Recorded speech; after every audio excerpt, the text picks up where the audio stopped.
o'quvchilar, bugungi kunda yurtimizda sport, san'at sohasiga juda katta e'tibor berilmoqda.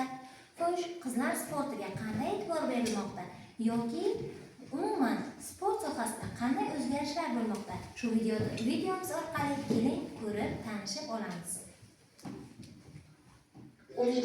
Umida, senga yangiligim bor.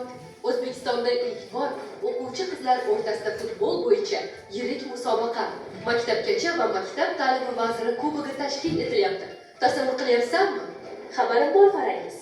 Kumush, sen ham eshitdingmi? 4-sinflarda tahsil olayotgan 14-18 yoshli o'quvchi qizlar ishtirok etishi mumkin.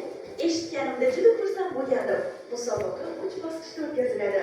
Tuman shahar bosqichi, 1-5 bosqich, 13-17 fevral kunlari.